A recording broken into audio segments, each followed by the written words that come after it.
పెద్ది.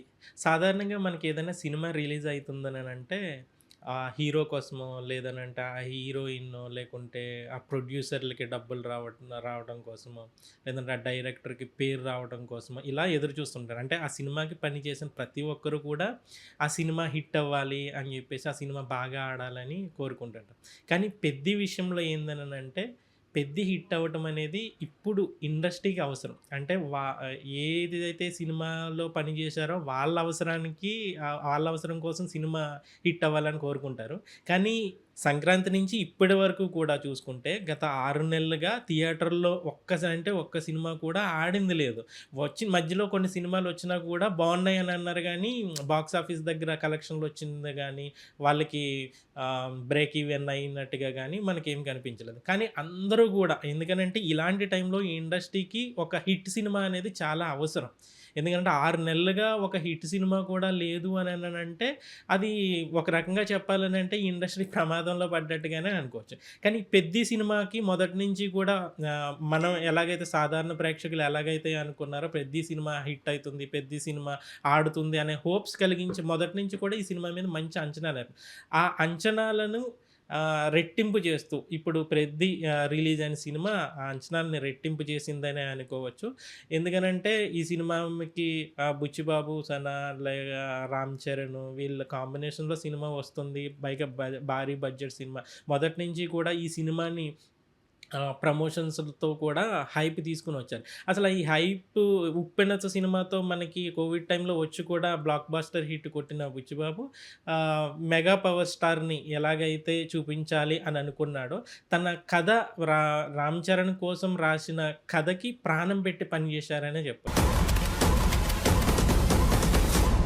'రామ్ చరణ్' చూస్తే గనక తనకి కనెక్ట్ అయ్యే పాత్ర పడితే జీవించడం కాదు, ఆ పాత్రలో ఎంతలా లీనం కాగలడో 'పెద్ది'తో చేసి చూపించాడు.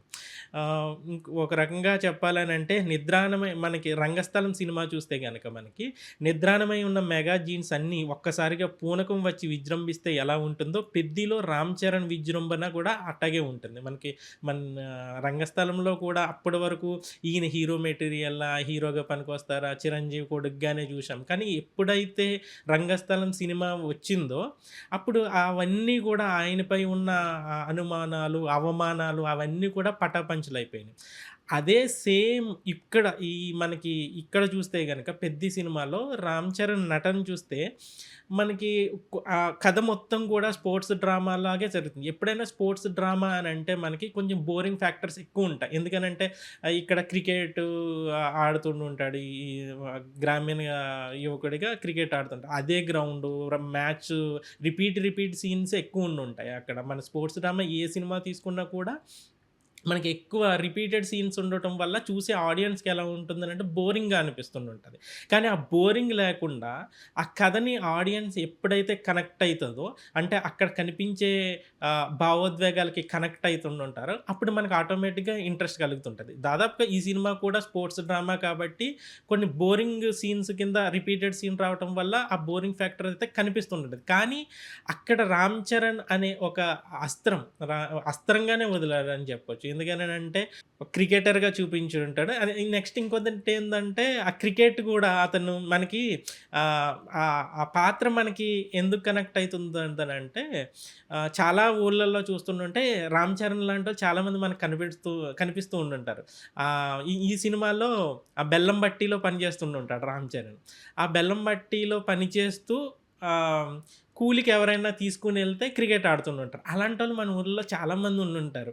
వాళ్ళకి డబ్బులిచ్చి ఈరోజు మ్యాచ్ ఉంది రా అని జెప్పేసి తీసుకొనెళ్ళి మ్యాచ్ గెలిసిన తర్వాత ఆళ్ళకి డబ్బులిచ్చి అలాంటోళ్ళందరూ చాలా మనకి గ్రామీణ ప్రాంతాల్లో కనిపిస్తుండుంటారు. సో, అలా ఊర్లలో ఆ గ్రామీణ నేపథ్యానికి ఉన్న ప్రాంతాలు అలాంటి వాళ్ళంతా ఉంటారు గాబట్టి, ఆ పాత్ర అలాగా మనకి అరే! మా ఊర్లో కూడా ఇలాంటోడున్నాడు. మా ఊర్లో కూడా ఇలా ఆడతాడని జెప్పేసి చాలా ఆ పాత్ర అక్కడి వరకు కనెక్ట్. నెక్స్ట్ ఈ కుస్తీకి సంబంధించి. ఒక్కసారిగా మా 'రామ్ చరణ్‌లో' వేరియేషన్ ఎంతలాగా ఆ చేంజ్ ఓవర్ గాని, ఆ మేక్ ఓవర్ గాని, ఒక్కసారిగా 'రామ్ చరణ్‌ని' చూస్తే మనకి ఆ పాత్ర, ఈ పాత్ర అంటే వేరియేషన్స్‌లో ఎంతలాగా కథ వైపు కథతో పాటు జర్నీ చేస్తూ గూడా, ఆ పాత్రలో వేరియేషన్స్ మళ్ళీ, మళ్ళీ అథ్లెట్‌గా మళ్ళీ వెళ్ళటము. అదంతా గూడా 3 వేరియేషన్‌లోని కూడా 'రామ్ చరణ్' 3 విధాలుగా కనిపిస్తాడు. అదే మనకి ఇక్కడ చెప్పే సాధారణంగా 'బుచ్చిబాబు' కథ చెప్పే విధానం ఎలా ఉంటుందంటే, ఎలాంటి కన్‌ఫ్యూజన్ లేకుండా స్ట్రెయిట్ నేరేషన్ తోటి ఉంటుంది. చాలా వరకు సహజత్వాన్ని ప్రతిబింబించేదిగానే చెక్కుతుంటారు ఆయన గురువు మాదిరిగానే. బలమైన కథకు భావోద్వేగాలను జోడించి, అరెరే! అయ్యో పాపం అని ప్రేక్షకులతోనే జాలి చూపించేట్టు చేయటం 'బుచ్చిబాబులో' ఉన్న దర్శకత్వ ప్రతిభ.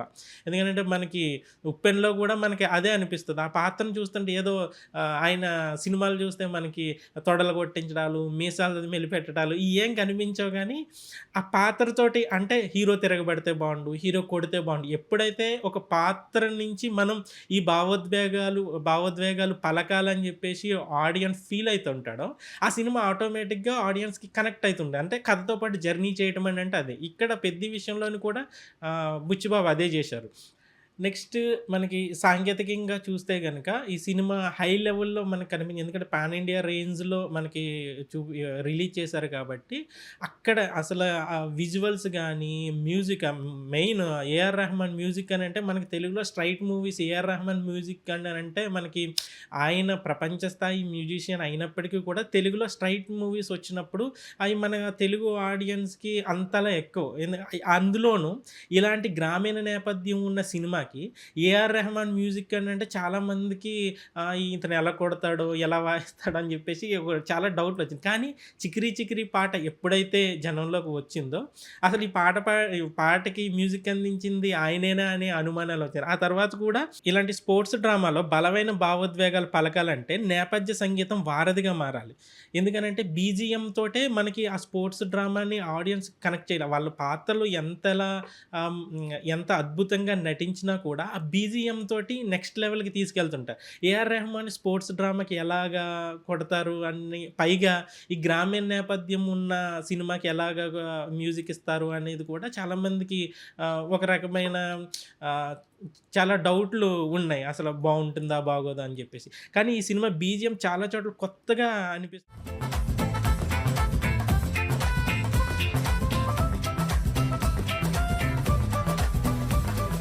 నెక్స్ట్ ఈ సినిమాలో 'రామ్ చరణ్' తరువాత 'జగపతి బాబుకి' ఏ పాత్ర ఇచ్చినా అద్భుతంగా నటిస్తారు. ఆయన రంగస్థలంలో కూడా మనకి ఎలా నటించారో చూసాం మనం. ఈ సినిమాలో 'జగపతి బాబు' పాత్ర అంటే ఆయన పాత్రే ఓ సినిమాకి ఒక ఆత్మ లాంటిది. ఈ సినిమాలో. ఎందుకంటే కథ నడిపించిన పాత్ర అది. కథని ఒక 'పెద్ది' సినిమా లైనే గుర్తింపు కోసం. ఎందుకనంటే తన ఊరికి గుర్తింపు తీసుకురావటం కోసం ఒక యువకుడు పడిన తపన. ఆ తపనకి ఒక ఆట ఎలా తోడయ్యింది, దాన్ని అస్త్రంగా ఎలా మార్చుకున్నాడనేదే 'పెద్ది' కథ. అసల ఆ ఆటకి కానీ, లేదనంటే తన ఎయిమ్ ఏదైతే ఊరికి గుర్తింపు రావాలి అని అనుకున్నాడో, 'జగపతి బాబు' క్యారెక్టర్ తోటే అసల మొదలైతుంది. అతను తన ఊరి కోసం ఎలాగైతే తపన పడ్డాడో, తన ఊరికి ఏం చేయాలని తపన పడ్డాడో, ఆ తపనని 'పెద్ది' నెరవేర్చటంతోటే అసలు కథ జర్నీ చేస్తుండుంటది.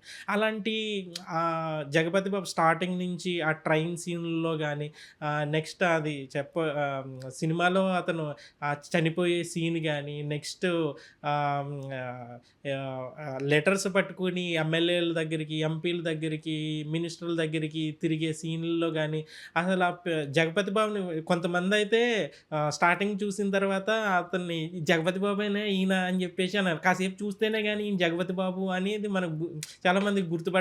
అంతలా ఆ పాత్రలో లీనమై నటించాడు. నిజంగా ఈ 'పెద్ది' 'రామ్ చరణ్' తర్వాత 'జగపతి బాబు' పాత్రకి ఇందులో ప్రాధాన్యత ఇచ్చారు. నెక్స్ట్ ఈ సినిమాలో హీరోయిన్ గురించి అని చెప్పాలి. 'జాన్వీ కపూర్' మొదట్లో మనకి సాంగ్స్‌లో వచ్చింది గానీ, ప్రమోషన్స్‌లలో గానీ మనం చూసినప్పుడు కొంచెం ఆమెని మాస్‌లోనే చూపించారు. కానీ ఈ సినిమాలో అది ఆమె క్యారెక్టర్‌ని మొహం కంటే ఆమె శరీర భాగాల్ని ఎక్కువ చూపించడం. అంటే స్టార్టింగ్ సరే ఎక్స్‌పోజింగ్ అననంటే ఉండొచ్చు. కానీ ఇది ఎలా అనంటే పనిగట్టుకుని ఏదైనా అందమైన అమ్మాయైనా, అందాలైనా మనం చూడాలి అని ఎదుటి వాళ్ళకి అనిపించాలి తప్ప, చూసి వాళ్ళే వాళ్ళంతట వాళ్ళు విప్పి చూపించినట్టుగా అది మనకి అలా అనిపిస్తుంటే అదెలా ఉంటదనంటే, ఎందుకొచ్చిందమ్మా కొంచెం తగ్గించి అలాగే అనిపిస్తుంది. ఆ సీన్‌లు చూస్తుంటుంటే మనకి. స్టార్టింగ్ నుంచి ఆమె మొహం ఏమి చూపించరు. అక్కడ ఆమె పార్ట్స్ మొత్తం. ఇంగ అదొకటి సీన్ కనిపించగానే ఇలా ఎత్తు పట్టినట్టుగా, అది ఎత్తు పట్టి జబ్బేదన్నా ఉన్నట్టుగా అది చాలా పోనీ పాత్ర పరంగా చూస్తే ఏదైనా ఆమెకి క్యారెక్టర్ పరంగా చూస్తే ఏదైనా కథలో లీనమయ్యేటట్టుగా, లేదనంటే కథలో జీవించేసేటట్టుగా, లేదనంటే అక్కడ నిజంగానే ఒక స్కోప్ ఉంది. ఆమె పాత్రకి ప్రాధాన్యత కల్పించడానికి స్కోప్ ఉంది. కానీ జస్ట్ ఆమె గ్లామర్ డాల్‌గానే కనిపించింది తప్పితే సినిమాలో అయితే ఈ సినిమాలోని అంతకుముందు చేసిన తెలుగులో చేసిన సినిమాకి గాని, ఈ సినిమాలో గాని కేవలం గ్లామరు, అందాలు వీటిలికే పరిమితమైంది తప్ప ఈమె హీరోయిన్ చాలా చేసింది అనటానికైతే ఏమీ లేదు.